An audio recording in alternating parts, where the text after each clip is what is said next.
You, what it do, folk? Kinfolk and skinfolk, we bite. For those who are here for your first time, welcome, welcome, welcome. This is the Life Be Lifing podcast. For our returning visitors, hey, what's up, y'all? We missed y'all. Glad y'all came back.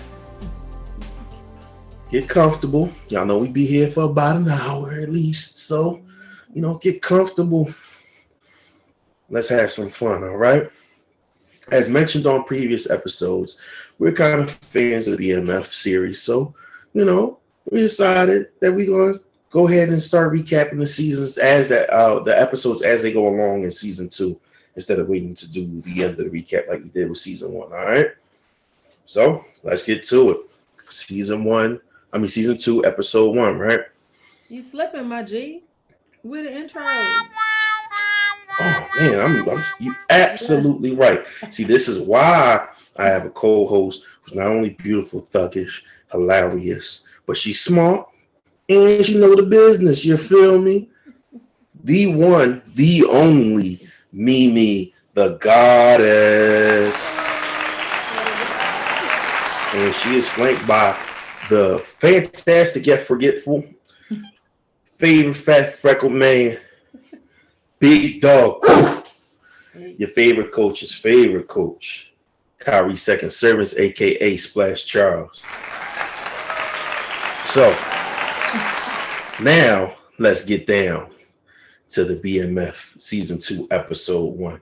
We're not gonna go all the way back through, y'all. We did a whole recap for season one. So if you lost, go back and watch our last episode. Okay. That's your problem. You missed it. We jumping off for season two.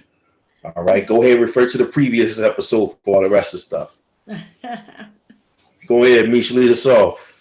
All right, so I don't watch this episode not once but twice.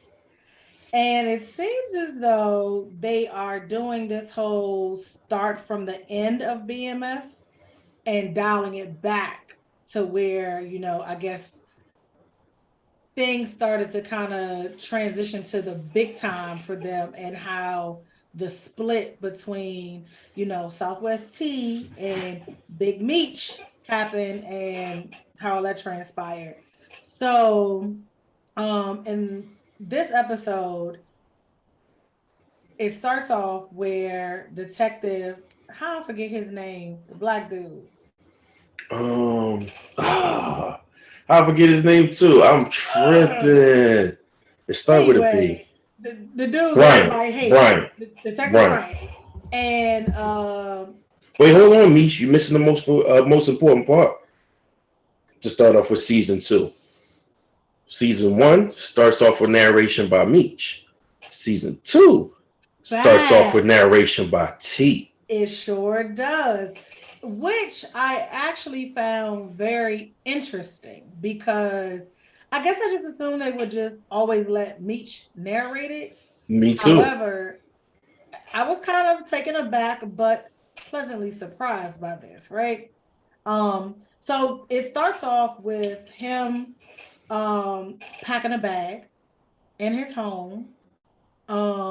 He's on the phone with someone and he's telling them, yeah, they had already got Meech and they probably coming for me. I slipped them at the hotel and I'm gonna meet you at the border. He takes a picture off the mirror, and of course, there's a picture of him and Lala. So I guess we already know how that goes, right? Right. You tell the crew come sit and eat, and he's kind of like talking to them about how that might be their last dinner and such, and they might not see each other for a while. Everybody got skate, and they thinking they gonna get through dinner. Nah, here comes Detective Brian and some new chick played by Leslie. What's her name? The comedian Leslie Jones. Leslie Jones. And the acting is horrible, but we'll get into that later. God. It was so terrible. But you can tell Bryant had like really put in the work to finally take down the Flannery brothers, and he was, really, really, really proud of himself. So the episode then jumps back to Terry taking his chauffeur's license and then it cuts to them being in a gym. You got these two big time dealers in the city, I guess. They got a basketball game going against one another. And they show up at the basketball game. It's him and a dude he was taking a test with. And then across the way is Meech and B Mickey. B Mickey. So it's kind of like, okay, you see that the divide is still tried and true. They lead a game. Some transpires with the two, coaches of the team arguing about 20 bands that was bet. And dude was like, I ain't paying you shit. You paid the refs off. And he K9 cold shoot dude right there, right in the head.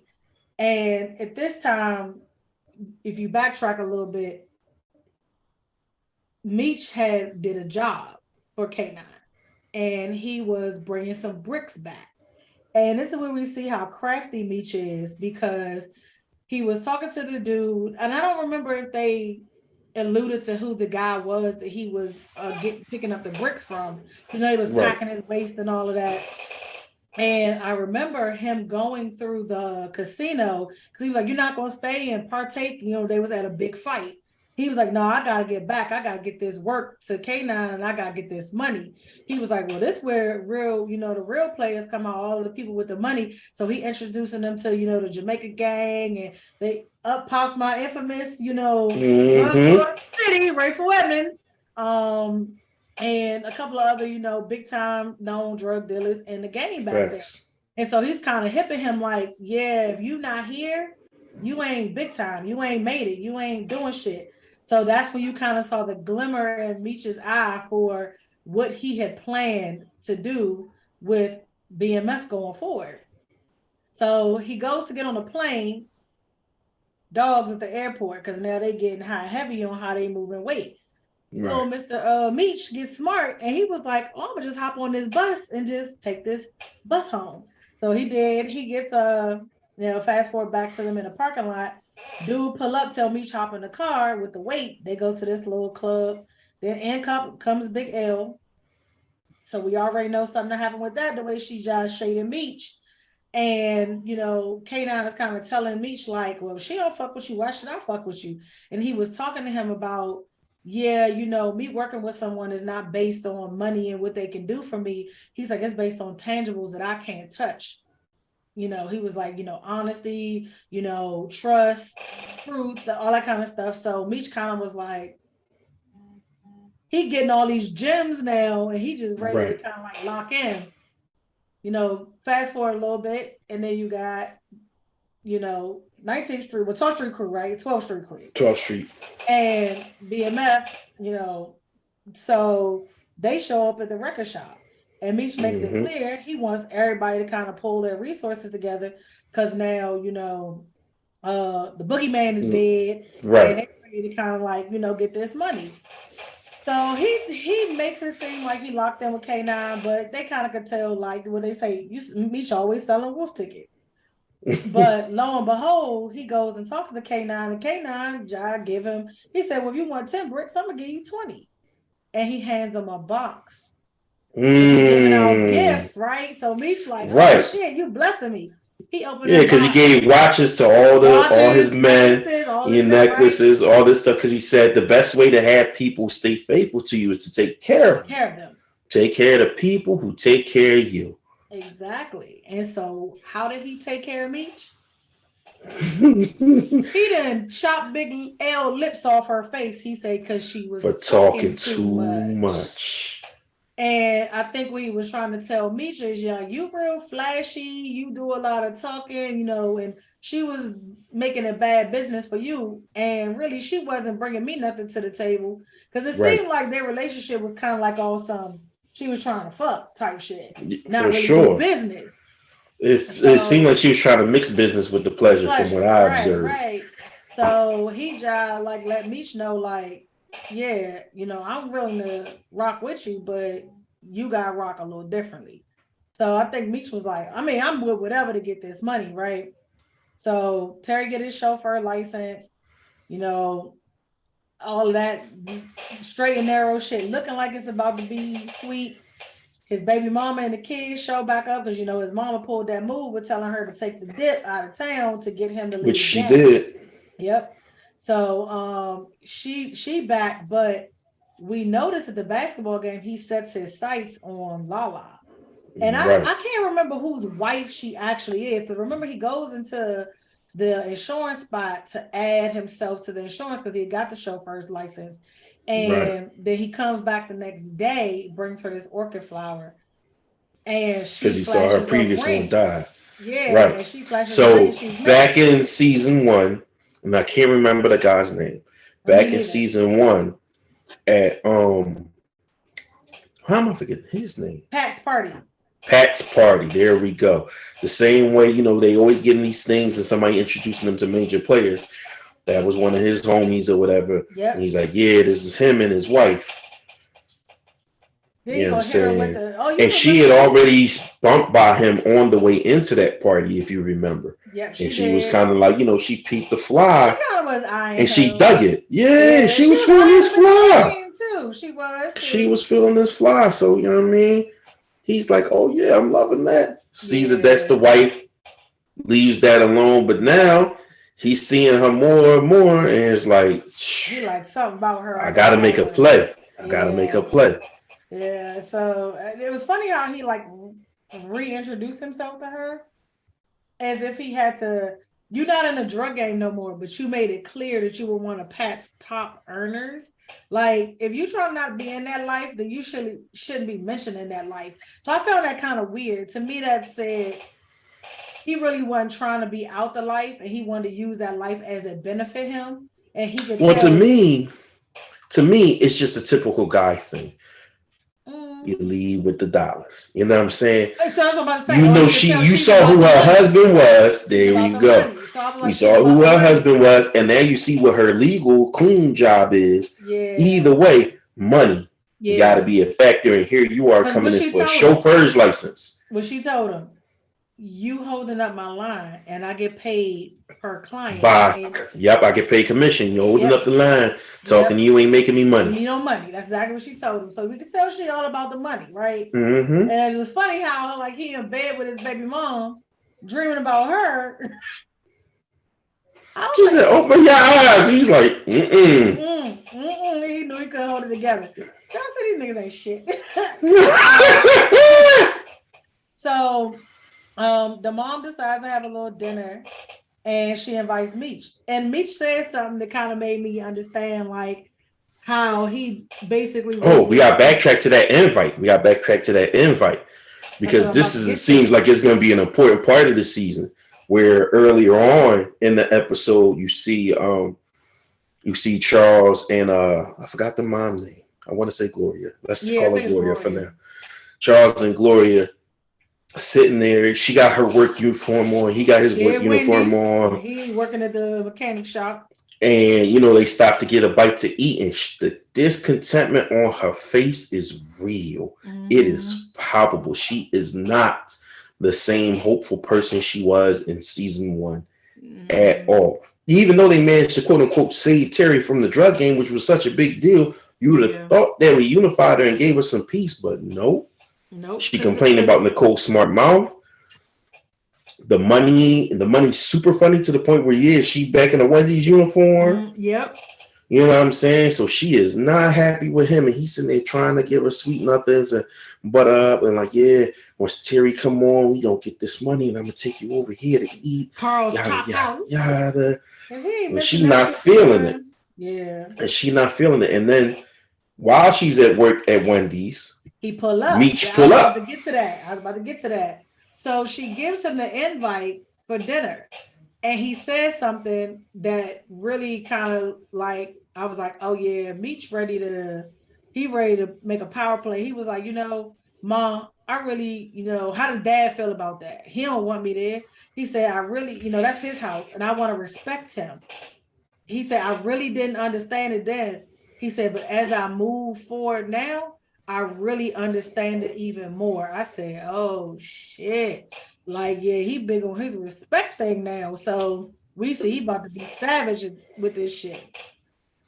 So he tried to slide her a little $100 bill. She won't take it, which surprised me because she Me made too. about money. And it's like, you're gonna invite him to the house, knowing that the dad don't want him there. You need the money. You know y'all ain't making the money yet, but you won't take it. Like, didn't really make any sense to me. It's like, lady, he gone. You can't save him. Like, he for the streets now. Like, he for the drug game.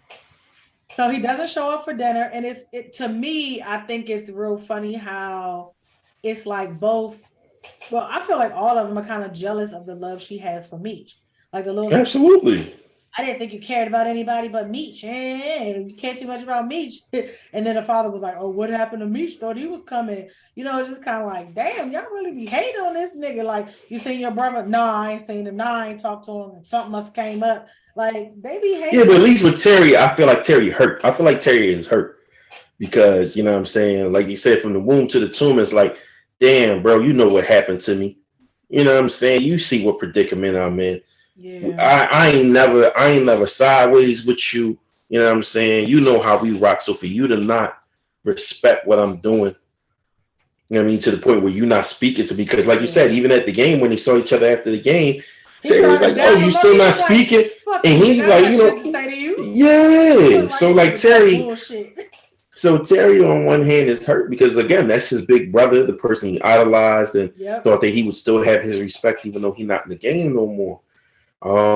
Whereas then, like you said, yeah, everybody else is clearly jealous of her love for Meech because it almost doesn't make no sense to them. Like, why is she, like you said, why is she holding on to him so bad when he out there in the streets? Yeah, he's not even trying to do right. Everybody else is trying to do right. Nicole in school, this boy working 2 jobs.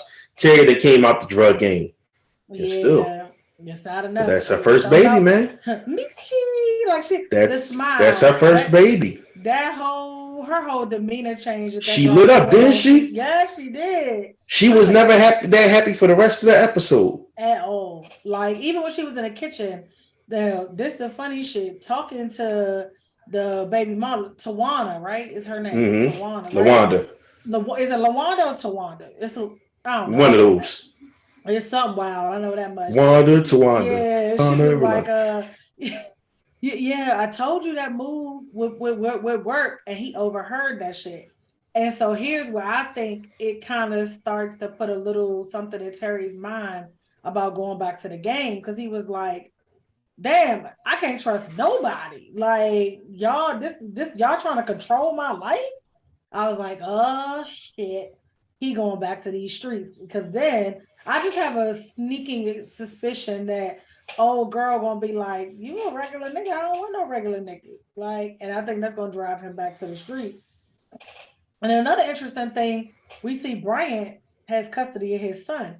He's a completely different person with his son than he is on the job. Wild shit to me. Then this new partner he got, she a little dicey, but I kind of like her. But let's talk about how our boy ain't dead. The motherfucking boogeyman. The boogeyman of 12th Street is not dead. Lamar Silas is living. I said, now, I was cracking up. They say, yeah, we're going to have to place a colostomy bag on him for the foreseeable future. I was like, not a shit bag for the shit bag. Oh, my God. When that man woke up, though, if that wasn't the perfect way to end that episode, show enough. I am definitely on the edge of my seat for next week. Because it's like, what is he going to do? What is he even going to be able to do? Like I said, you got to put shit back on this man. I know. Like, he's still going to go out there and catch wreck. Yeah, man. Especially once he find out that the 12th Street is merging. And the 50 boys. And then I'm like, how is that going to work out for B. Mickey? Because, Brian trying to hold him hostage for them to make him a rat. Gun. And it's like he working his way through not ratting, but not really, because he was like, he kind of was like, Terry out. That's all I got for you. So it's like, okay, you kind of still snitching on Meech, because really Meech is the only person he say he want, right? So yeah, I don't know. That was a little interesting to me. I didn't see that for B. Mickey, but he was pressing him at the end of the season 1, where he was like, "Yeah, we found your strap, brother."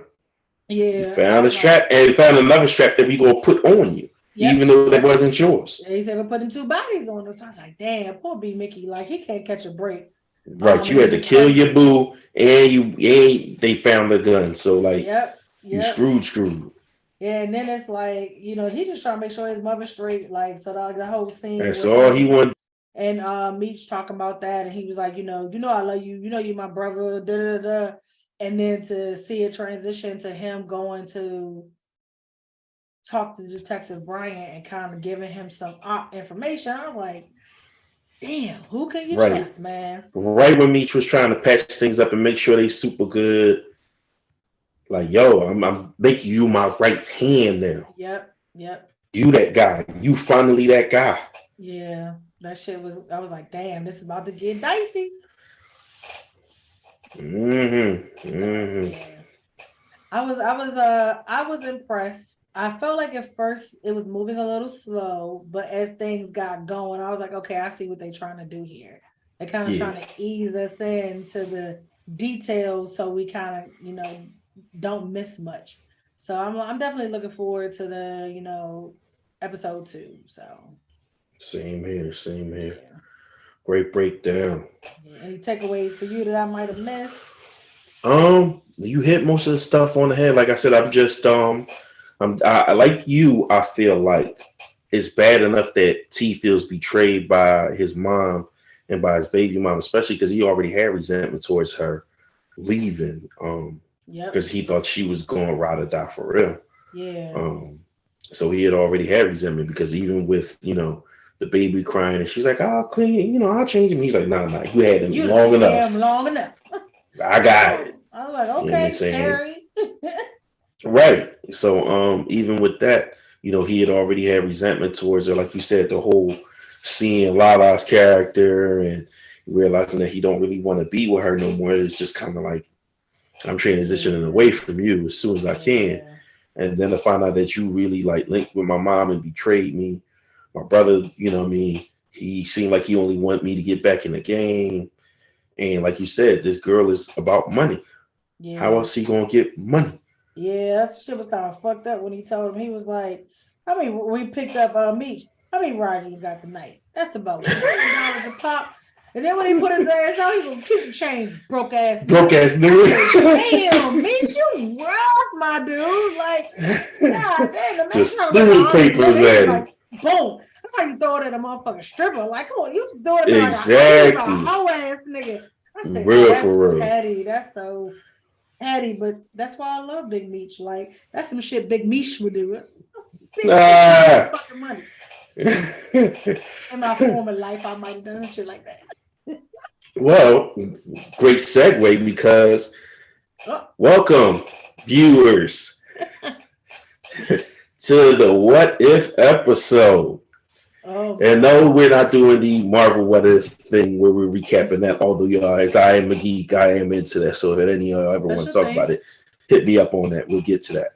But we are going to talk about parallel universes for each other. We're going to come up with these scenarios in which we are not the, Coach Splash and Mimi the goddess that you know. You know what I'm saying? We are put in these different situations, and y'all going to hear how we going to, how we going to make it work, okay?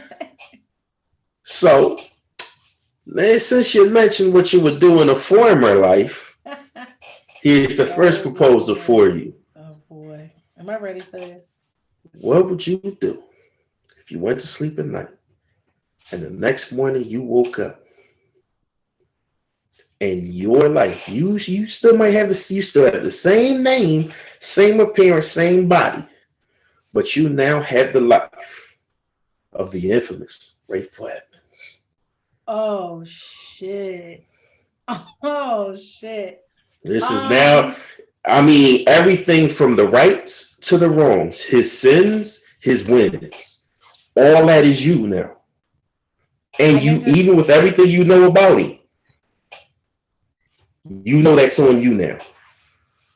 Okay. I get to pick any point in his life. Like, I wake up, he ain't gone to jail yet. He ain't no indictment that came down. Like, none of that, right? Yeah, let's do that. Let's do that. Right, let's do that while he's still free and clear. While he's still free and clear, he's still living a good life. I can tell you exactly what I would do. I would. In fact, before you do that, give our listeners just a little bit of background info on the man for those who don't know him for the infamous legend that he is. All right, so Rayful Edmonds is DC and probably one of the world's biggest big-time drug dealers. I mean, money-making motherfucking Rayful Edmonds. Like, and he was ruthless Rayful Edmonds. Now, I got respect for the man. I don't got no hate for him. He didn't seem like he was doing too much damage in the city. He wasn't doing nothing nobody else was doing. But that's why, to answer your question, if I was him and I just woke up one day and I was like, man, this shit getting real out here in the streets, I would turn the city of DC around. I would take my money and I would literally invest in youth centers. So give us a year. First of all, give us a year. Give us a year. This gotta be like, I might go 89 to okay. 90. Ooh, 89 to 90. 89? You want to switch it up in the middle of the crack era? In the middle of the crack era, I'm good.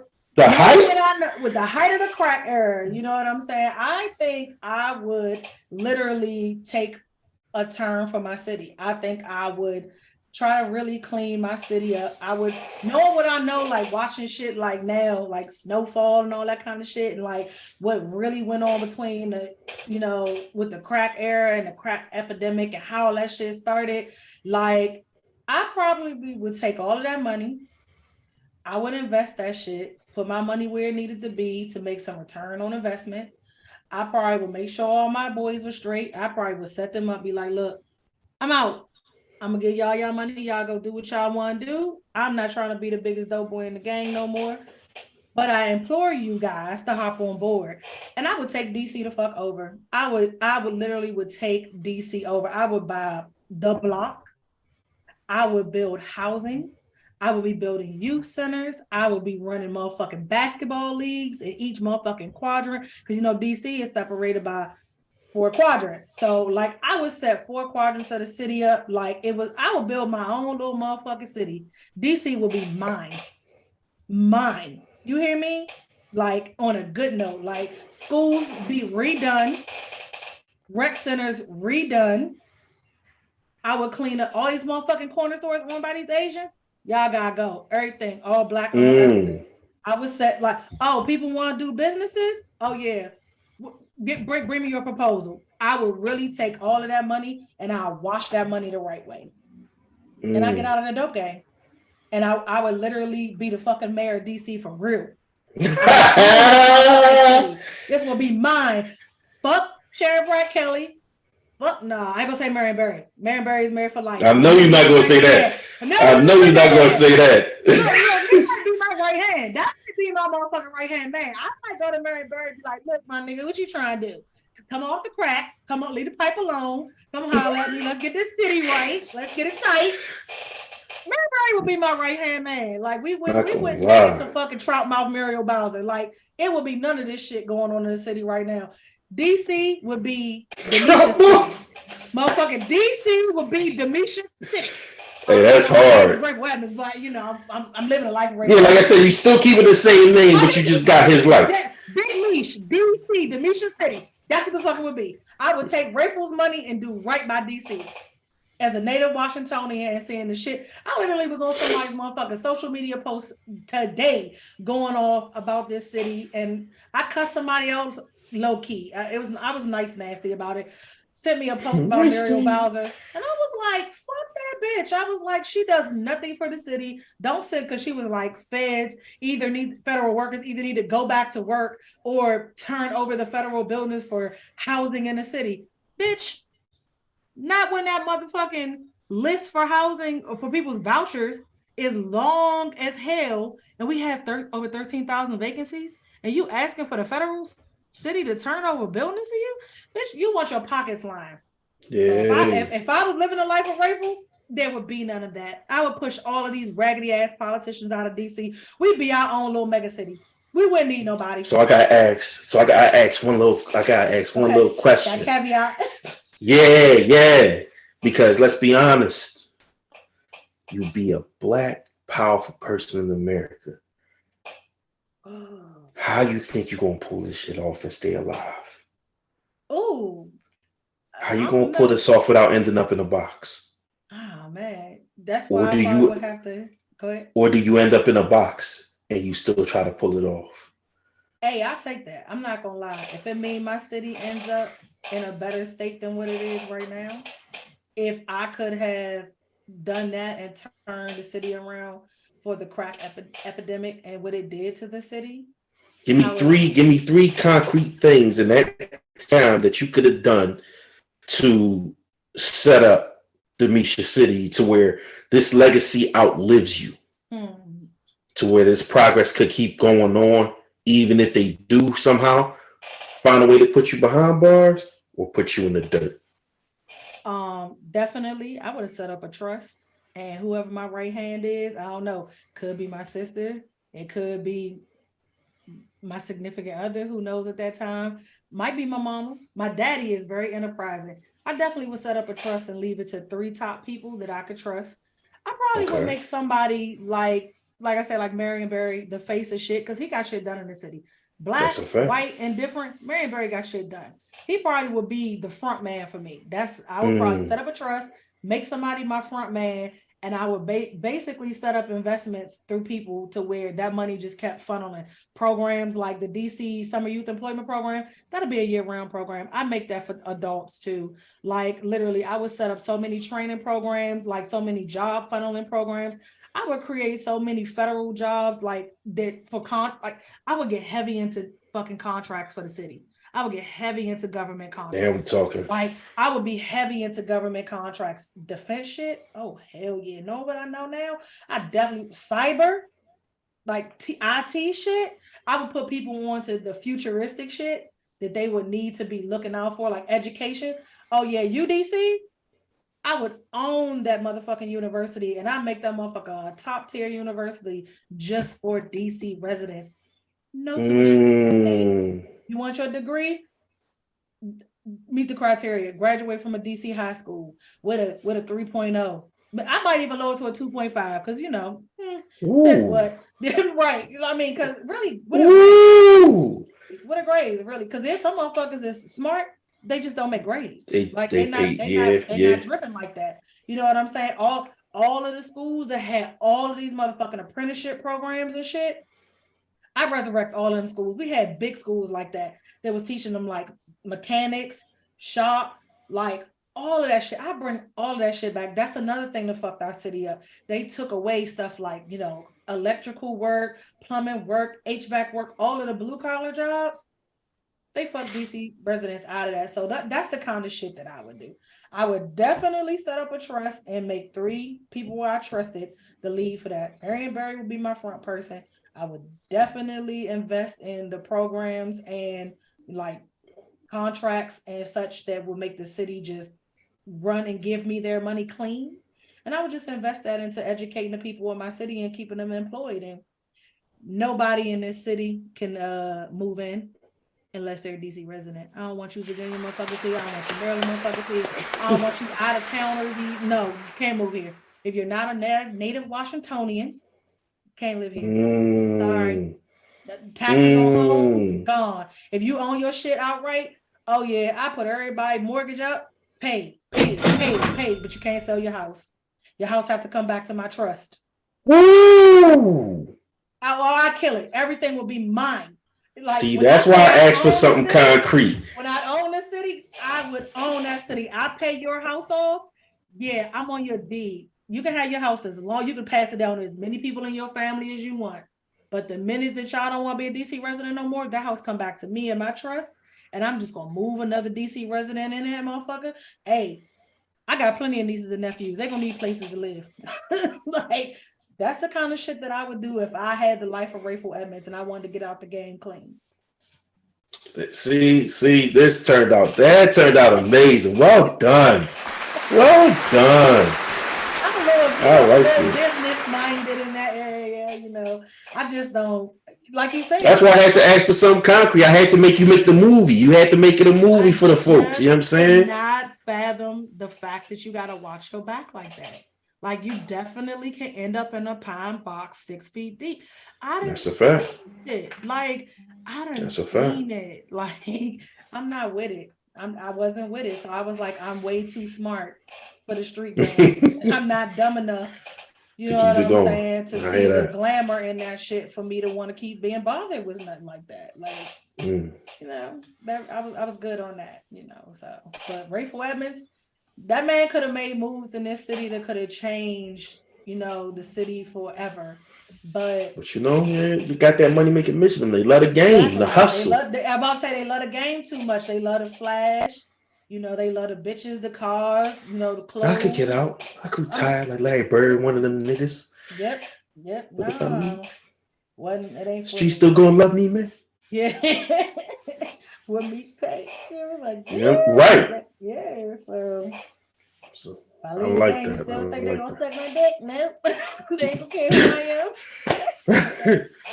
Real shit. Yep. So yeah, that's what I would do. That was a good question. I like that one. That was a great what if. That was well played. I like that. Yeah. That's a little movie. Don't steal our shit. Copyright it. People love to jump on, hop on dick. We did it first. We did it first.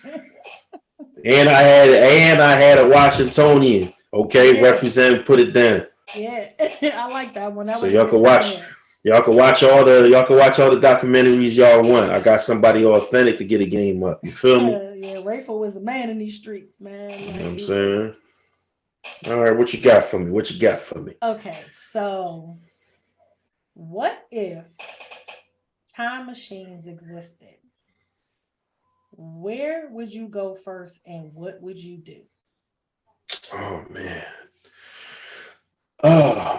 So every time they ask you this, right? The first thing you want to do is say, I'd go back and prevent slavery. That's the first thing you want to say. The question is, what am I armed with to make that happen, that I don't end up in chains as well? Now, if I got several arms and, you know, I can go ahead and train some people and we can make a little militia, then sure, for sure. But the reality of it is as much as that sounds good, because everybody always have the joke that you know, Captain America got the time stone and he never went back and did anything about slavery. He just went back to go dance with the girl that he was in love with. Bullshit. You know what I'm saying? He had the Infinity Gauntlet and didn't decide to do nothing but go back and get with Shorty. You ain't fixed the shit. You know what I mean? Right. You had the time stone. You could have went anywhere else, but that's where you went. You were supposed to be the symbol of America. And in his case, like if I was literally a superhuman being, then it's a totally different thing. But as a human being, the truth is one black person wasn't going to be able to stop it. Like I could have been another person to facilitate the Underground Railroad. You know, I mean, I would have been able to know certain things, but we still would have had heavy casualties. They still would have been able to get it off because more of them than me. So I ain't even going to sell no wolf ticket and go with that. Don't be me. I'm just going to be honest. I'm sorry. I'm sorry. I'm not going to sell the wolf ticket and go with that because it's a one man, even with everything I know, unless I'm bringing several pieces of technology and weapons, most importantly, it's not going to happen. Yeah. If it's just being placed in a place and time, then I would just go back to, I'm going to say, maybe early 90s, late 80s. And I would just make financial moves. Like I would just, you know, okay, cool. I know this is going to be created. Like I know the internet is going to be a wave. So at that point in time, I go ahead and find ways to get entangled with technology or the people who's going to make the technology. You know, I make sure to learn from the horse's mouth, you know, and get the game there on top of knowing the innovations that's going to come. Right. So it's not so much, you know, because people always want to go back in time and change it. You know what I'm saying? They want to mess with time stream. That's why I said, what would you do? Now, what would you change? That's fire. That's fire. I didn't even think about that. Because I mean, for me, I feel like I would be able to have an impact. I would be able to have a outward impact if I secured things for me. Like if I'm doing that, get to the point where like I don't have to be a millionaire in the 80s. I just have to have access to the things that's gonna make me set you up and my great grandchildren insanely rich further on down the line. Because now I'm getting in with this person. Okay, cool. Now I have access to your connections.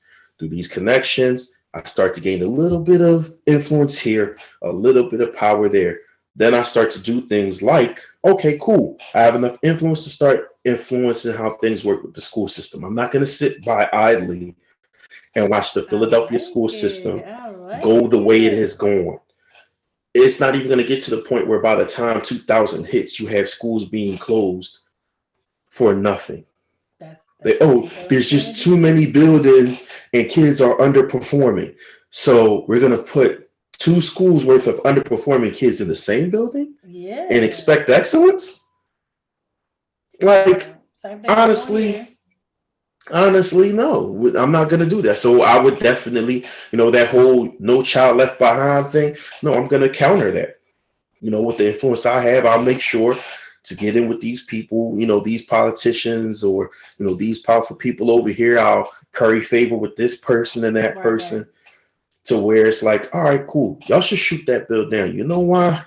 Because of X, Y, Z. And of course, I know I have to make it make sense to those people. So it's like, yeah, I know you care about money. How about if you have a more skilled labor force, you bring in more money that you can control. You don't have to outsource at that point. Okay. Yeah, I know. You don't care about Black people. That's cool. But if you had more Black people making more of their own money, there's going to be the people who's going to be, the people who need to be on welfare or the people who's not going to do anything. Cool. That's another thing. I probably get invested in welfare reform. I, of course, would get invested in prison reform to where it's, I'm helping to try to build things to where literally as a society, and the same way you had like DCB, Demetia City, Philly doesn't have to be, Nari City, but it's going to be the blueprint. So when, New York is over here, when, DC is over here, when, Texas, so all these people are looking, they're seeing, our education rates are jumping up. Our employment rates are jumping up. They're seeing more people make actual informed decisions in voting. Oh, yes, because that would change a lot of things over the years starting back then. I mean, because like you said, being me, I want to start back in late 80s, early 90s and really change. Because we know things was really clutched by that time. Yes. We know how the crack epidemic hit. We know how that cost a lot of people homes. And a lot of people to be in prison for long stretches of time. Little bits of drugs. Like you serving 20 even years. Weed back then. Yes. I'm about to say for weed.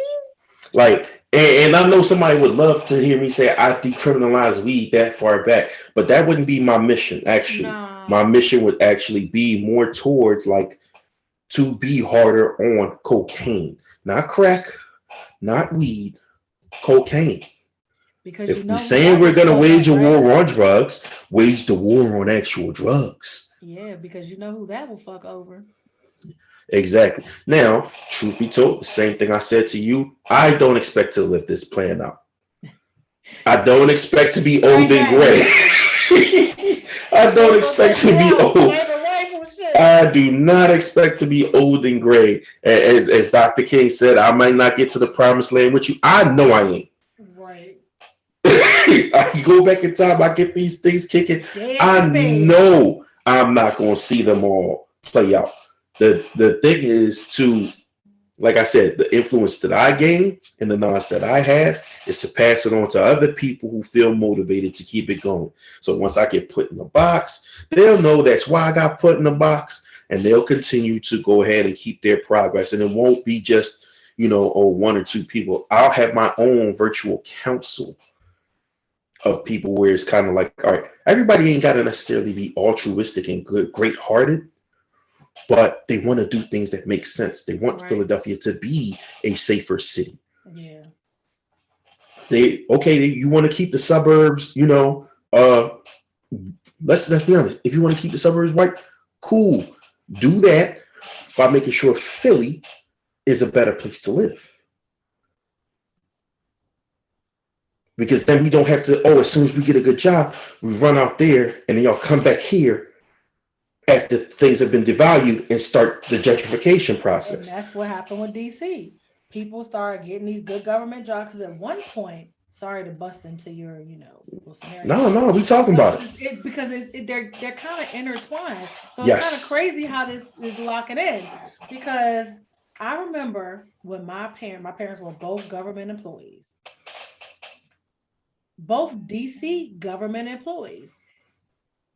They had to apparently buy a home in DC as a DC resident. Mm-hmm. That was initially one of the things. So it's funny, like, yes, now my parents own a home in DC. When they bought their home, it was like $100,000. It's a corner house in DC, upper Northwest, nice part of the, district. Because literally, I mean, people know the 4 quadrants, you don't want to live in Southeast. Southwest kind of was on the cusp a little bit, but definitely had its part with PCP was out of control and shit. Northeast, suburbish, Northwest. Right. Some parts kind of hoodish and some parts of Northeast kind of hoodish, but a lot of Northwest was like, that's why we say uptown girls, DC, uptown girls, Northwest girls, they think they better than everybody. We do. Southeast girls dirty, they fight, but that was one of the things about DC. You had to buy a home in DC as a DC government employee. But once they lifted that, motherfuckers was running right out to Maryland, buying houses in the suburbs in Maryland, living the suburban life, coming into the city, fucking up all our resources and taking their ass right on back to Maryland and Virginia. That's why I said what I said. Your house will belong to me. Like you can't, you work in the city. The city will be my city. So I feel you on that one. I'm with you on that one. Yeah, because it would be in a similar vein of installing policies to which, okay, cool. We are literally building a better place to live. Yep. Not every single person is going to win. It's not about making a city full of rich people. It's about making a state where everybody can be independent. You know what I'm saying? Exactly. We've raised the quality of living in our state. Now what you're going to have is people who will want to come from out of state to come live here. So we're going to run the game on them. Tax them. You feel me? Tax them. Tax them. So they already know when they come over here, they got to be able to afford it. Boom. Offer tax breaks to the new homeowners. Yep. You know what I'm saying? Home buyers programs, all that. Come on now. Yeah, listen. Come on now. In my way. Put some checks and balances in place because you already know it's going to be people who attempt to embezzle and steal for sure. So put some checks and balances in and just kind of have it to where things are being not even annually, quarterly. You gotta the work gotta show itself. These audits fitting to happen. You gotta check in. These audits fitting to happen. Gotta check in. And if you can't be on top of it, then you can't keep the job. Yep. And same way you said, because we had that issue too here in Philly, where it was people from not in Philly having these jobs that influence Philly, that say the way Philly going. You were supposed to have to be a Philadelphia resident in order to even get that position or get that job. And I ain't mad about it at all. So that would be me. I'd go back in the effort to save my city, to save the state, and kind of, uplift the quality of living for people. Would I get a lot of money in the process? You absolutely fucking right.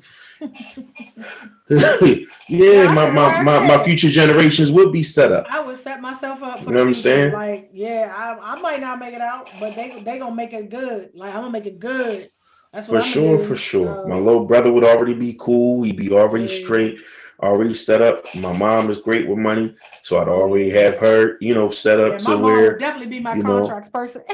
absolutely, My contracts person for my absolutely, business now. Like my mother is good with some paperwork, baby. Like, absolutely. So yeah, yeah, that I would set be the my game main up. objective. That'd be my Yeah. main objective. Yeah, that was a good one. I like how that tied in. I like how that tied in. All right, so here we gonna go beyond the pale. Oh We're Lord, gonna go beyond the my ready for pale. this one. I was good with the other one. I was like, oh, I did good with that one. This one, let's see. So you are now waking up into the zombie apocalypse. You have 4 people you can pick to go through this process with. Any 4. Y'all on this Walking Dead shit. Damn. I forewarn you, 2 are guaranteed to not make it out alive with you. None of them might. None of them might, depending on the decisions you make. But I guarantee you, even if you make the best decisions, 2 of them are not making it out alive. All right, 4 people. And we'll find out why. You'll find out why as I ask the question. All right, So I need 4. All right, I'm gonna pick the homie Judah because he has the skill and training. Very forward thinking. He thinks a lot of things through. That's why I call him Bubble Brain. Yeah, him. My sister because she's athletic and she's smart, swift, and she follows good directions. Strong. Tracy because she gangster like me. She gangster. Like she down for whatever. Like she down for whatever. Who'll be the 4th person? Damn.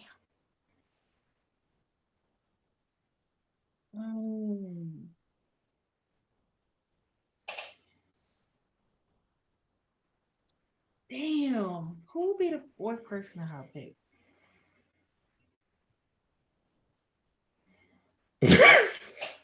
It's such a tough one. Oh my God. I'm trying to run through the scenarios of everybody in my life that I would like zombie apocalypse.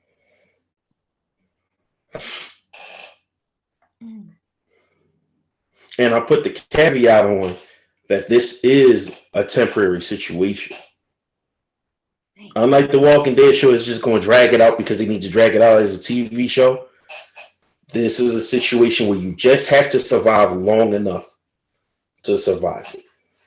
All right, then I'm going to go with Art. He'll be my 4th. I ain't gonna lie. Whoever else you picked, I was gonna be like, "Damn, you didn't pick Art." I ain't gonna hold you. I was prepared. I was prepared. You absolutely fucking right. But you ain't no way. Shit. Ain't no way, boy. Ain't no fucking way. I mean, we'll see. He might Come be on, one man. sacrifice. So, y'all all start off armed. Everybody starts off armed. We're gonna assume that y'all all have skills. You're not great, but you're good enough to hit what's right in front of you. I'm not talking about, like I know a couple of people had particular types of skills, but not everybody is fitting to be able to pick somebody off. Or three of us got skill, 2 high level, 1 high level, 1 semi high level, 1 is middle. Right. Other one just probably just shooting anything. Right. Cool. So we're gonna keep it like that, but you all have access to 2 firearms. Okay. 1 of the handgun caliber and 1 of the heavy duty. Okay. You have 3 sharp objects of any kind. Okay. So whatever you imagine, 3 sharp objects of any kind. Okay. All right. 1 handgun, 1 handgun, 1 big joint. Yeah. Okay. 3 sharp things. All right. Yes. Yes. So whatever size, whatever. I'll leave that to your imagination. What was the name of the bat? Oh yeah, Negan. Yeah, he had the bat with the barbed wire around it. Listen. And I'm about to say, and I'm gonna give y'all literally like 1 blunt object, like the thing that you swing just to hit. So that could be your blunt object. Okay. All right. That's what y'all start off with. Now, you start off in your home. Y'all got the central base, wherever it is, whoever home y'all start from. All right. Okay. You have to make it through 2 months. 2 months. You have to make it through 2 months. If you make it through 2 months, that is it. You've outlived it. It's gone. However, I am going to instill the premises of this is like The Walking Dead in only one aspect. The resources are low, and humanity is humanity. There's going to be good people and there's going to be selfish people. You are subject to attack from other people. Okay. All right. So you wake up, you realize it's what it is, y'all. Let's assume that you already know what it is by day 25, not of the 2 months, but day 25 of this outbreak or whatever. Y'all been watching the news. What's your first thing you're going to do? You wake up in the morning, you're in the crib with the gang, and you the leader of the gang. So, what's the first thing you do to get prepared? Oh my God. The leader, it's all on you. Well, first of all, you got to call the shots. I got to call the shots. Oh you got to call the shots. See, this is why I should have watched The Walking Dead. I'm gonna delegate somebody else to call it. That's what I'm gonna do. Okay. So who you gonna delegate to call the shots? So who you gonna delegate to call the shots? You have the fight. You gonna have the final say, but you could delegate somebody else to call the final shot. You got. I mean, to call all the shots, but you have the final say. Judah, he calling all the shots, and I will say yay or nay. But he can game plan. I'm gonna hand it off to him. Okay. Who's your scout? Art. No. Art. I'm gonna put Art as a scout. All right. Cool. Who's your negotiator? If you run into some other people and y'all gotta negotiate, you know what I mean, some trades or something to keep your head on top. Tracy. She's a great negotiator. Is she? She's a sweet talker. Okay. Yeah. Okay, my cool. sister like me, we don't talk nice to people, so Tracy's my negotiator. She's a sweet talker. All right, cool. So you got your scout, you got your leader, and you got your negotiator. All right. I leave me and my sister. And who's the inventory? Definitely my sister. She's good at inventory, keeping up with shit. Right. All right, cool. So here's the first scenario y'all get into. Myself. I can do it myself. You could. I'll be the inventory person. You could. I'll be the inventory. I don't know what Mickey's gonna do, but listen. Whatever she's asked to do, whenever it's asked to be done. She's a utility person. How about that? There you go. Right. All right. So wake up in the morning. Like I said, you woke up in the morning. Everybody knows what their job is. You know what everybody's job is. Run the play for the day. Me personally, we hide in the basement. Okay. Yeah, well, it's okay. So we will be in my house because literally our house is bordering DC and Maryland. There are tons of stores near me. Like it's literally a 7-Eleven right down the street. Gas station right down the street. Like literally there are tons of food options. I have grocery stores near me in walking distance and driving distance. Police stations nearby, fire stations nearby, DC and Maryland. So the crib we at is my house. We're making sure everything is boarded up. I'm inventorying all guns and ammo. I am divvying out weapons and motherfuckers, making sure folks know what they doing and what they using.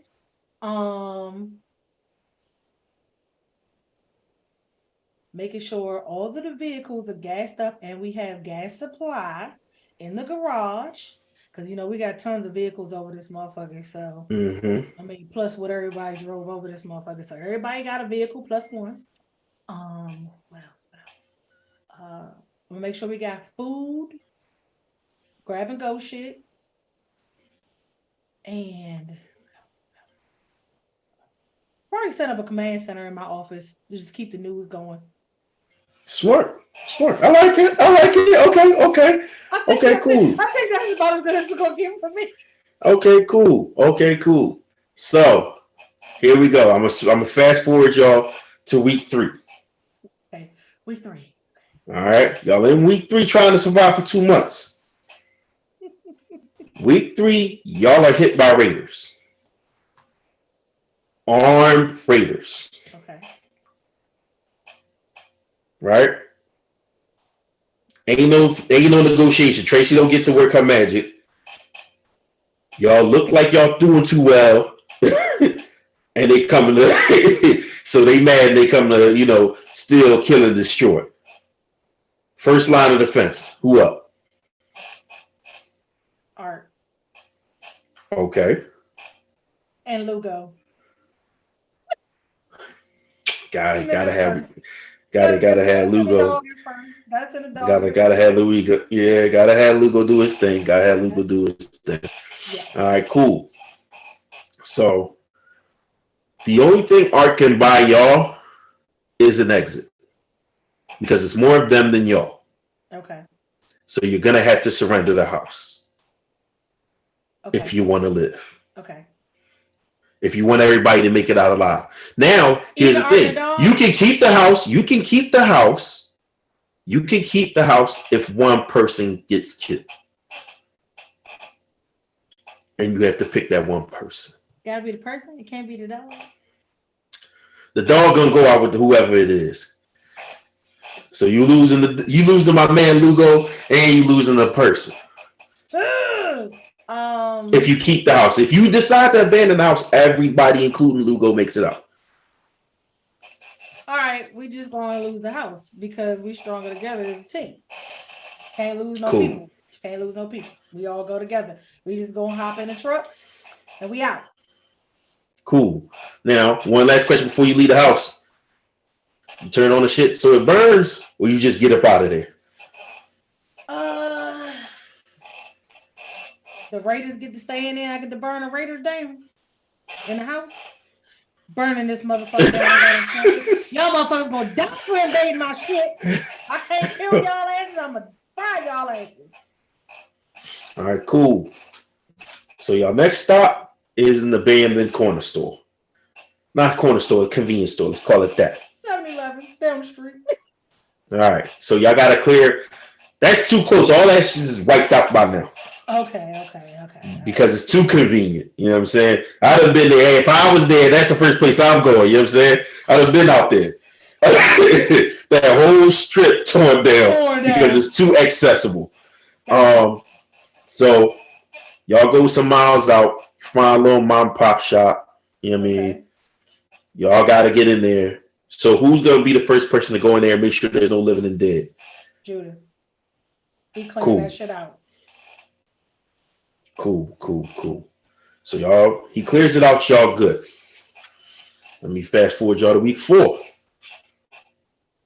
Week 4, you send a scout out to make sure there's no dead or no living.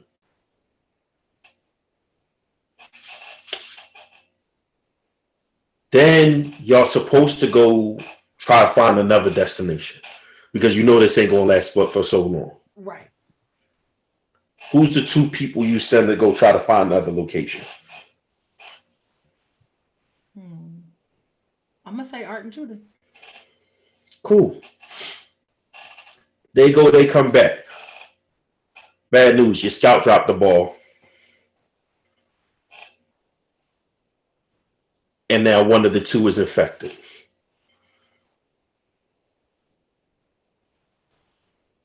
Art's the infected. We gotta kill him. I wasn't giving you the choice. Oh, okay. Damn. Judah's the guy infected. Damn, not the trained killer. Got to make it difficult for you. Now here's the question. Judah has 12 hours before the infection takes over, and he's one of them. Okay. You letting Judah run the whole 12? Or you gonna leave in there to ice himself? They did find the place. They did find the other place y'all can move to, mind you. He just got bit on the way coming in. And there's no saving him. right, so he gotta get left behind. I'm gonna let him do his 1-2 thing because I know how he is. I'm gonna go ahead and leave him behind. He's gonna let us go on the way. I'm pretty sure that's how that's gonna work out. Okay, cool. All right. He So let's he he speed you. he, he like a real G. He'll sacrifice himself to save other people. Okay. All right, cool. So this is, let's say, week. Let's go week 6. We Y'all making almost through. Y'all almost through. making it. Y'all almost through, right? Y'all made it past the horde. Y'all cool. Y'all did what y'all had to do. You only have one handgun left between all of y'all. One. Damn. One chopper left between all of y'all. All y'all blunted objects. A couple of ignitable things. One grenade. And everybody has their own personal sharp object. Just one of them. All right. So y'all can't have peace. Everywhere y'all go, you know it's going to be an issue, right? So y'all do the whole scout thing again. Everything come back. Y'all find a place. Cool. Nobody gets bit this time. After y'all find a new place, y'all arrive there same time as some motherfuckers. They get the drop on y'all. How many motherfuckers is it? You the last one. You the last one on the scene. In order for you to save everybody else, you got to let somebody get killed. You'll get the shot you need because you just gotta shoot this one person. If you shoot him, everybody runs. You down him, everybody runs. But you're not gonna get the clear shot on him without him taking out somebody that's in your camp left. Who you picking?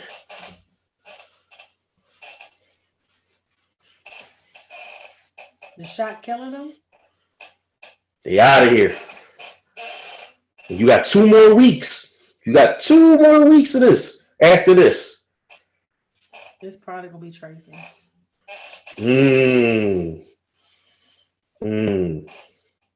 Why?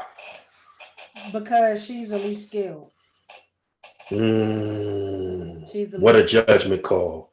What a judgment call. I love her, but she's the least skilled. Like, yeah, it hurt that I already lost my most tactical person. Yeah, I can't afford to lose no one else tactical like this Jai train. You know, yeah. I mean, me and my sister go hard. We know how to shoot guns. Shit, I'd have been trained for handguns, but yeah, she doesn't have any of that skill at all. So she got to be the one I'm gonna have to let take the L. What a judgment call. Congratulations, you made it to the end of the apocalypse. You, Art, Mika, and Luda. Yeah.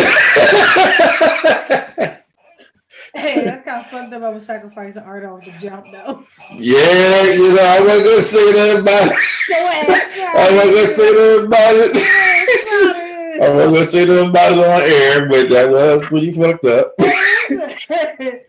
I buried my feelings on it for sake of continuing. You want to be mad? You want to leave? This is what that means. Like, not you want to leave? You want to step up? You know, you want to be.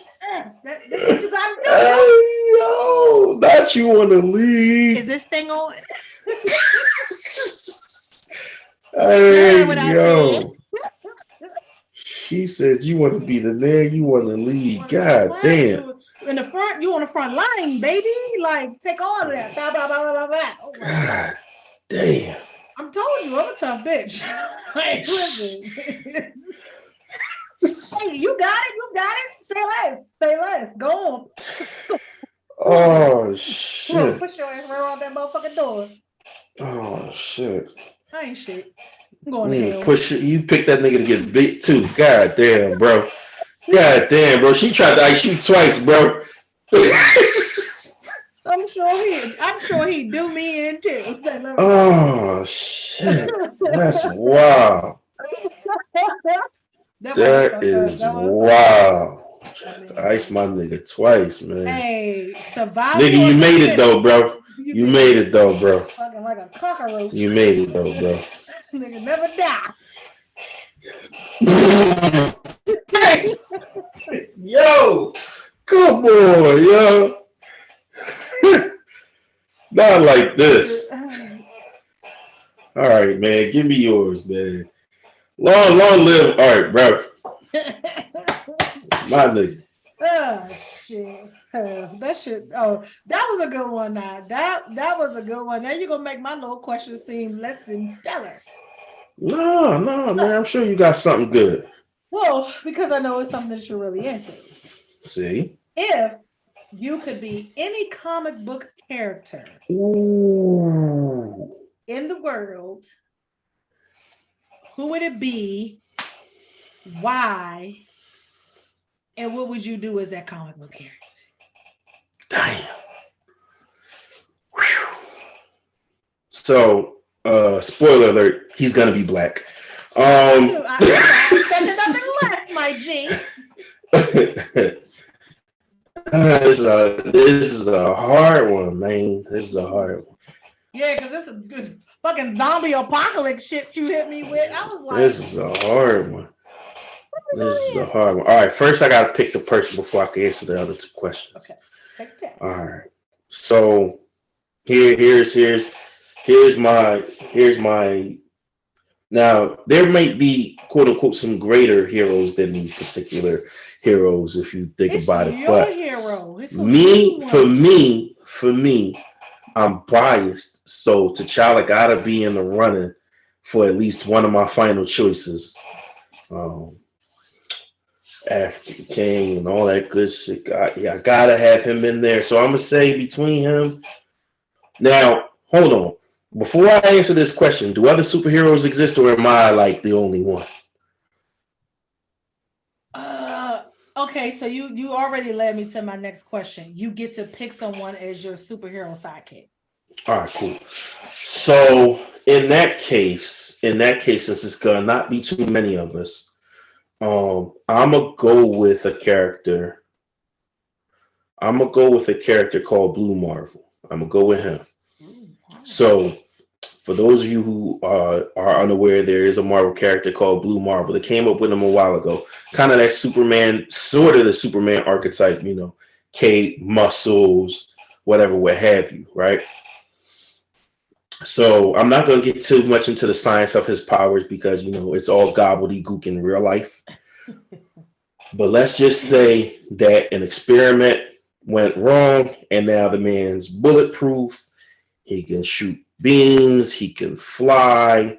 He's insanely strong on the top of the fact that he was already like expert level, like literally doctorates level physicist when the accident happened. So he came out, he was his hero. America loved him. It was a big deal. And then during one of his missions, his costume got ripped and they found out he was black. And everything changed. Wow. To the point where the president at the time asked him to retire. Because this was in the midst of the civil rights movement. So they was very much nervous about a super powered black man. Which side is he going to choose? And he ended up actually never choosing a side. He retired like he was asked to because he was also former military. Oh, wow. So he believed in following orders for the greater good. So I'm going to take his powers without all of his history and baggage because you ain't finna just get rid of me that easy, Jack. Yeah, you ain't offer me that. Hell no. Nobody puts Blue Marvel in the corner. Yeah, me. And that was fire. So I'm gonna go with him, his power set, and his overall knowledge. Not to mention, I ain't the pacifist that he is, but just in terms of his general, good spirit. So I'm gonna go with him, give him a slight edge over T'Challa in this case, specifically because everybody knows about Black Panther. So I'm gonna be the nerd and introduce a new character. I see, and that's why I asked you this question. So you get to pick your superhero sidekick. Okay. Who would it be, and what character, what comic book character would you make them? Ooh.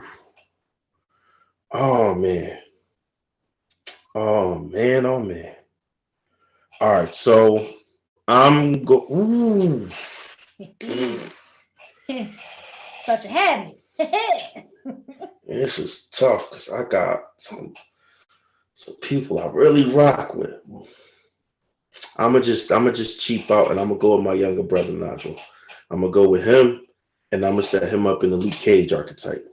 See, I was wondering if you were gonna go with him or Nick, but okay, I'll take it. I don't want the pressure for Nick. I thought about it as close as we are, but I don't want the pressure for him to have to try to live up to what I'm doing because I'm like that in real life. Sure. Okay, Whereas like in Nigel has always been more of his own person, so I don't have to worry about that with him, even though he's my younger brother. Okay, so now y'all the superhero duo. Right.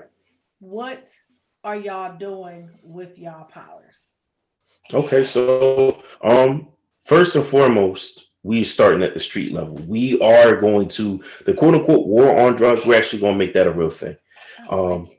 We're actually going to go after, and we're going to go after all the dirty cops. We're going after the dirty politicians. We are not going to be the superheroes that, honestly, we're not going to be the Avengers. Like, we're not going to be them. I like that. Because we're going after the things that we feel like matter. So, okay, excuse me. We know that this is a dirty cop who's letting people get away with molestation, rape, and pedophilia. I'm going after you, bro. I'm going after you. Okay? We're not just going to get the pushers off the block. We're going after the other people. Okay, you're a cop and also a Klansman.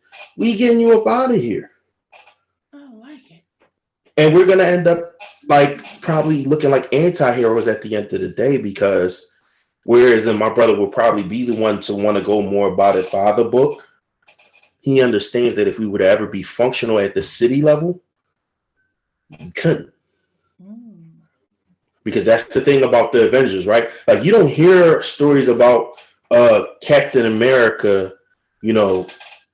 stopping a corrupt police district. You don't hear that. You don't hear about too many situations where it's like, okay, well, I was spying on him.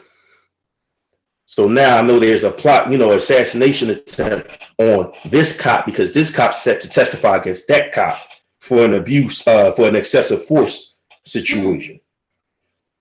So these are the places where we're going to butt our noses in, where other people don't care to look. We're going to find the human trafficking rings, of course. You know what I'm saying? That's what I'm talking about. We're going to go after those kind of things. For certain, we're going to do our best to help curb pollution and certain things that just kind of make the world a worse place. And certainly, like, to an extent, we protect where we live. Like, hey, coming over here with nukes and stuff is not going to fly. Coming over here with terrorist attempts, it's not going to fly. There's not going to be any more white boys shooting up a church full of black people. We not doing that, bro. Going and shooting the grocery market up. We're not doing that, bro. Yeah. No, we're gonna take things into our own hands. So we're not gonna be the heroes that's loved by everyone. We're gonna be the heroes that's loved by people who believe in certain morals. And we're gonna be brutal. To be honest, I'm gonna be brutal. I already know that. I'm not gonna sit here and pussyfoot around and just walk you into the cell because you'll be out. I take the chief of police in there because come to find out, he's part of a drug ring. He'll be out. You know what I'm saying? They'll say that the proof I had gained against him, I gained illegally. So am I going to be able to go ahead and say, here, turn him over to the police, to turn him over to the DA, to do? No.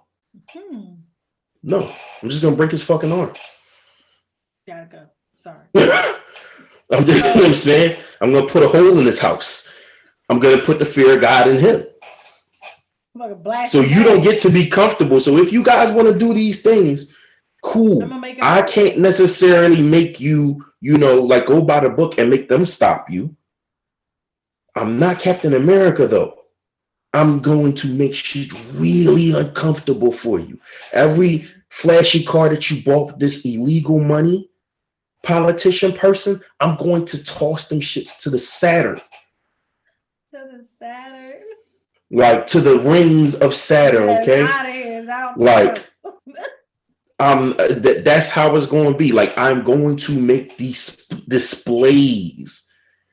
So we're going to go from being heroes to kind of like public enemy number 1 and 2. More than likely. Okay. So identity kept secret on some Batman, Bruce Wayne? Absolutely. Mask, helmets. We're going to have a mask under the helmet.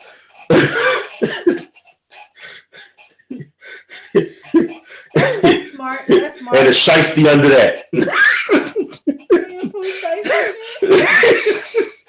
Because at the end of the day, the one thing that I've always agreed with when it came to secret identities is protecting the people around you that you love. They didn't ask to get involved in that. They might not even want you to do it for real. But once you start, tipping over other people's apple carts, they bound to come after the people you love. True. Because they can't stop you. We're both in this scenario going to be 2 bulletproof niggas. So like, you know what I mean? They're not going to keep shooting at us. They're going to go after our families. And what comic book character would Nigel be? I got him in the Luke Cage mode. Okay, I think you did say that. Okay. I got him in the Luke Cage mode. Nice. I kind of at first wanted to put him as a Hulk. In fact, yeah, I'm gonna put him as a Hulk. What made you change your mind from Luke Cage to Hulk? Well, because Luke Cage as the character, I feel like a lot of those traits that he has, my brother already embodies, like in terms of helping people who can't help themselves, not feeling the need to overreach and be seen for glory's sake. Like if you see him doing these good things and he's putting out that he's doing these good things, it's not so that he can get the credit. It's so that you can see the good things and you could come get some. No. You know what I'm saying? So yeah, if you see him, carrying 2 ambulances and running to the, hospital, it's not to show off how strong he is. It's because he can get there faster than these cars can get there in traffic. Right. So in fact, I'm gonna stick with Luke because as much as I wanted him to have Hulk's power level, like I said, I feel like Luke's personality is kind of strong too, right? Yeah, no, very, very much strong, very much strong. Hulk strong. It's just that, I would want my brother to have those kind of levels, but I want him to have, like I said, I feel like already kind of the person that Luke Cage with certain morals and certain, sensibilities. My brother already embodies that, so that's why it was easy for that to come to mind. Okay, cool. I'll take it. All right. Well, that was good. I like that. I mean, I didn't have no whole Walk a Day scenario shit, but you was crafty with that one. But I like this. I like how we did this. I did too. I feel like this was a fun episode. I feel like, we got to stretch out, we got to flex our creative abilities. You know what I'm saying? Listen, as my man Hype would say, I'm paid talent. So showing the ability to be creative, do things on the fly. It's not just me. I keep telling you, I pick great co-hosts, okay? It's not just me. I'm not just the only third person on this podcast. Well, y'all saw how she rode with everything, even in a scenario that she does not have familiarity with. Boom, making decisions. Boom, making decisions. Like I said, oh, shit, I can't make that decision? All right, I'm going to make that decision. You know what I'm saying? That was it.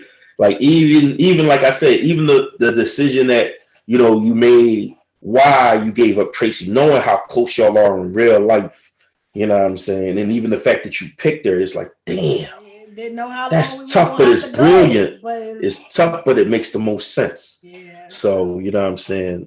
This was fun. I like it. It was. You know what I'm saying. We have to do these more often. Yeah, listen, for sure in season 2, we definitely, as much as we have important topics that we need to get across and speak to our people and try to bring us all on the same accord. What brings everybody on the same accord? Fun, man. Just some outlandish, yes, what I'm saying, out of the ordinary. Take your worries off. Let's go into a different place for a second and just get nuts and have fun with each other, man. I hope y'all enjoyed it because I damn sure did. I had a blast doing this. I'm not gonna apologize for the geek fest that she brought on me. That's who I am. Y'all don't see that side on this podcast, but it is who I am. That's why I did it. It is who I am. Like she said, she knows that's who I am and that's what I'm into. And there are plenty more people out here like you that for black sure, men into comics that feel like they gotta hide it because they don't want to be called nerds. No, I feel bad for y'all that's still hiding it, man. That's crazy. Don't hide that I feel bad for y'all, brothers. If anybody sees this and feels like this gave them the opportunity to, take that shell off, I truly hope so. Because like I said, I've been riding this wave my whole life. I've never been embarrassed. I've never been ashamed from the friends who met me. I still got comic book stores I want to take you to down here. I was like, damn good, this one in Silver Spring still over so I can take him. Yo, it's crazy because the last time, that's exactly where I looked up a joint. So we definitely going to have to go when I go out there. I've been wanting to take you to that one, but we never have enough time when you come. Never do. It's always all this extra shit. So every time I drive past and leaving the dentist, I'm like, it's still open because I hear you talk about the ones in Philly that have been closing. So it's like, I try to keep a pulse on the ones here so that when you come, we can go and see if they have any like dope shit you want. Of course, I'll be like, I should go in there and see what they got, but I don't know what the fuck I'm looking for.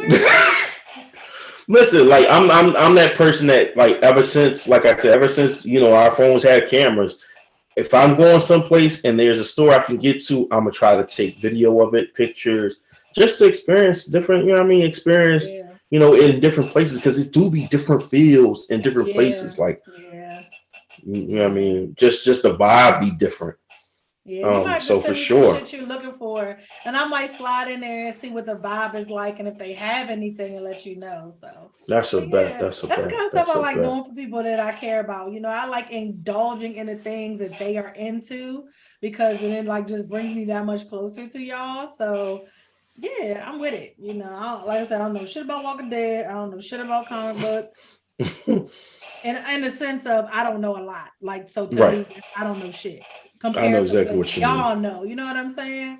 So I know like exactly when I what talk you about mean. it and the passion behind it comes out, I love it. Like I might not ever be super into it, but when you talk about it, at least I could be like, oh, I'm following. So now I'm gonna go look up Blue Marvel because I ain't never heard of it. Listen, honestly, like I recommend that mini series to anybody who's never read a comic book but wants to read one. Adam, The Legend of Blue Marvel.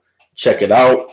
If you like black stories, if you are a fan of Black Panther, anything like that, like yo, check it out. I know I gave away a big portion or a big reveal thing, but you got to actually see how it plays out. And I didn't tell you exactly which president it was, and that'll be interesting to see which president it was that asked him to retire, and which president is going to be there when he comes back. Oh. Okay, yeah, I'm gonna ask my other comic book friend about this and see what they know. Sure, for sure, get into that joint because it was a really well written story. Well written. Yeah. That being said, man, listen. Again, thank you if you're here for your first time. We hope to see you again. We hope you enjoyed yourselves as much as we did because this was hilarious. This was fun. I loved it. It was very fun. For those who are returning guests. We appreciate you guys. We love y'all. We're grateful for y'all every time y'all come through. Like I said, 5 minutes to 50 minutes. We appreciate you spending your time with us because you be doing other stuff. You know what I'm saying? And on behalf of A.C.E, our brother, that's who we always be. On behalf of Mimi, the goddess, as I always say, be smart, be safe, be respectful, be patient. Be kind. Be good to as many people as you possibly can. I know some people make it impossible, and that's okay. Fuck them. Yep. But everybody else you possibly can, be good to them. But most importantly, be good to yourself. Yeah, me. Hey, man, we love y'all. Peace.